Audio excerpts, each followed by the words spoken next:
থাকে তিনি আল্লাহর ওলি। বলুন সুবহানাল্লাহ, সুবহানাল্লাহ। তাদের জীবনী পর্যালোচনা প্রতিদিন ৮ পাতা করে করলে উজিফার সব হবে। বলুন সুবহানাল্লাহ, সুবহানাল্লাহ। মিলাদুন নবী যেখানে করা হয়, মিলাদুন নবী, মিলাদে মুস্তফা পাঠ করা হয়, তো বলছেন সেই জায়গাটাকে আতর গোলাপ দিয়ে সুবাসিত করা, উজু করে পাক মজলিসের কাঁধে কান মিলিয়ে বসে যাও। যারা রহমত, আল্লাহ রহমতের প্রত্যাশী হয়ে সেই মাহফিলে বসে যায়, আল্লাহর ফেরেশতা বেষ্টন করে ঘিরে রাখে, সর্বদাই রহমত বর্ষিত হয়। আল্লাহ রসুল বলেন তারা কেউ নিরাশ হবে না, খালি হাতে ফিরে যাবে না। নেক মজলিস দুনিয়ার বুকে যেখানে আল্লাহ রসুল হাদিস কোরআন তাকরীর হয়, আল্লাহ রসুলের শান আলোচনা হয়, ওলি আল্লাহ শান আলোচনা হয়, সাহাবা کرامদের শান আলোচনা হয়, পঞ্চায়েতের শান আলোচনা করা হয়, ওখানে আল্লাহর রহমত বর্ষণ হয়। খায়ের ওই মজলিসকে দুনিয়ার বুকে জান্নাতের বাগান বলা হয়েছে। দুনিয়ার মানুষ যে উদ্দেশ্য আমাদের আল্লাহর সান্নিধ্য লাভ করা, আল্লাহকে জানা, আল্লাহকে চেনা, খোদা বান্দার সম্পর্ক কায়েম করা। আমরা এসেছি সকলেই এই পাক মজলিসে, আল্লাহ আমাদের হাজির হওয়ার তৌফিক দিয়েছেন, এটা আল্লাহর বড় মেহেরবানি। নেক মজলিস, নেক আলোচনা শুনতে শুনতে নেক খেয়াল জেগে যাবে।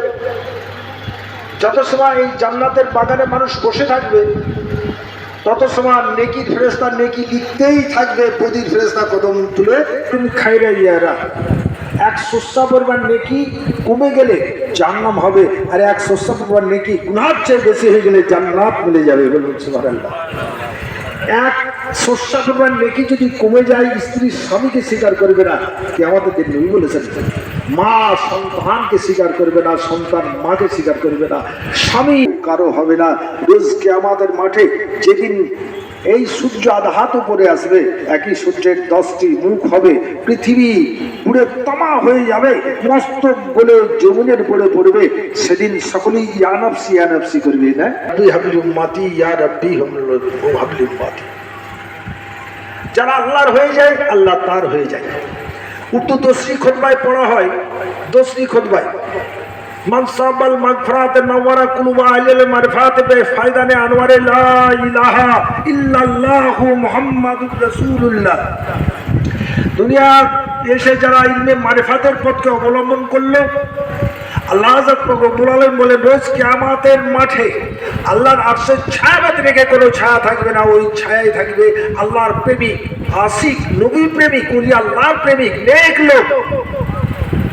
আর তাদের অন্তঃকরণকে আল্লাহ মাগফিরাতের মেঘ অপেক্ষা উজ্জ্বল করে দেবেন। বলুন সুবহানাল্লাহ, সুবহানাল্লাহ। এই মজলিস সুফিবাদের মজলিস, আশিকে রসুলের মজলিস, নবী প্রেমিকের মজলিস, ওলি আল্লাহর প্রেমিকের মজলিস। নবুয়াতের ধারা যেখানে খতম হয়ে গেল, মাকানা মুহাম্মাদুন আবা আহাদিম রিজালিক ওয়ালাকিন রাসূলুল্লাহ ওয়া খাতামুন নবিয়্যিন ফাকানা আল্লাহু বিকুল্লি শাইইন আলিমা। যেখানে নবীর ধারা খতম হয়ে গেল, আল্লাহর পরিচয় দেওয়ার জন্য, আল্লাহকে জানিয়ে দেওয়ার জন্য, আল্লাহকে চিনিয়ে দেওয়ার জন্য, আল্লাহর সঙ্গে সম্বন্ধ করিয়ে দেওয়ার জন্য, আল্লাহর ঠিকানা দেওয়ার জন্য আল্লাহর নবী। কেউ যদি আল্লাহকে জানতে চায়, মক্তব মাদ্রাসায় পড়ে আল্লাহকে জানা যাবে না, স্কুল কলেজে পড়ে আল্লাহকে জানা যাবে না, মসজিদে মন্দিরে ছোটাছুটি করে আল্লাহকে জানা যাবে না, গির্জাতে গয়াতে কাশিতে বৃন্দাবনে গিয়ে আল্লাহকে জানা যাবে না, মক্কায় মদিনায় গিয়ে আল্লাহকে জানা যাবে না, কাবা বাইতুল্লাহ শরীফের মধ্যে গিয়েও জানা যাবে না। দুনিয়ার যত ধর্ম এসেছে 4300 প্রকার ধর্ম, যদি এই 4300 প্রকার ধর্ম একটি মানুষ 1 লক্ষ বছর বেঁচে থেকে করে, বাহ্যিক চর্চা আল্লাহকে জানা যাবে না।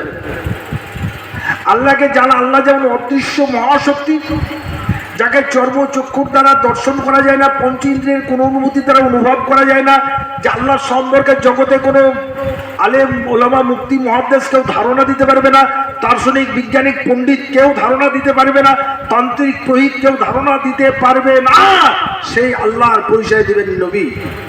জি, পরিচয় দিয়েছেন, জগৎবাসী আল্লাহ পর্যন্ত পৌঁছে দিয়েছেন, খোদাবান্দার সম্পর্ক কায়েম হয়ে গেছে। সেরে খোদা আলী আজহু বললেন, আমি জীবনে একটি সাজদাও আল্লাহকে না দেখে করি নাই। আল্লাহ রাসূল বললেন, আল্লাহ কান্নাকা তারাহু ফাইলাম তাকুম তারাহু ফাইন্না গায়রাক। নামাজে গিয়ে তোমার প্রতিপালক আল্লাহকে দেখো। যখন তুমি দেখতে পাচ্ছ না এটা তোমার অযোগ্যতার কারণ, তখন তুমি মনে করো যে আল্লাহ আমাকে দেখছেন, আল্লাহকে আমি দেখছি না। নামাজে আল্লাহ হাজির নাজির আছেন, আল্লাহকে হাজির নাজির জেনে সাজদা করো। না আমরা দেখতে পাই, না আল্লাহকে হাজির নাজির জানতে পারি।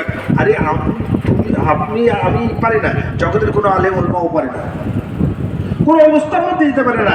কারণ আল্লাহকে হাজির নাজির জানার যে অনুভূতি, শীত গ্রীষ্ম চামড়ার অনুভূতি বলে দেয়। শীত দেখা যায় না, গ্রীষ্ম দেখা যায় না, চামড়ার অনুভূতি বলে দেয়। ঠিক টক ঝাল সমস্ত শরীরে মাখি নিয়ে বাড়ালে বোঝা যাবে না, জীবের অনুভূতি দিতে হবে। আল্লাহ রব্বুল আলামিন এই জীবের অনুভূতি দিয়েছেন যে আল্লাহর নিয়ামত মানব আল্লাহর বান্দা খাবে, তার স্বাদ অনুভব করবে আর আল্লাহর শুকরিয়া আদায় করবে, আলহামদুলিল্লাহ আলহামদুলিল্লাহ বলবে, আল্লাহর শুকরিয়া আদায় করবে, যার জন্য আল্লাহ জীব দিয়েছেন। আর আল্লাহকে জানার যে জ্ঞান, আল্লাহকে দেখার যে চোখ, আমার যে চোখ জীব জানোয়ারের আছে, আছে না, শুকর কুকুরের আছে। আল্লাহকে জানার যে জ্ঞান, সেই জ্ঞান সূক্ষ্মাধিক সূক্ষ্ম। এই জ্ঞান কোথায় শিক্ষা হয়? নবীর পরে আল্লাহর ওলি। শায়খ জামান ফি কওমিহি কালা নবী ফি উম্মাতি বিলাত কামালুল রাসূল সদৃশ্য। নবীর পরে নবীর কাজ করবেন ওলি আল্লাহ। अरे रात का पाता बताने वाला तो रसूलुल्लाह, ठिकाना देने वाला, लेकिन रसूल के बाद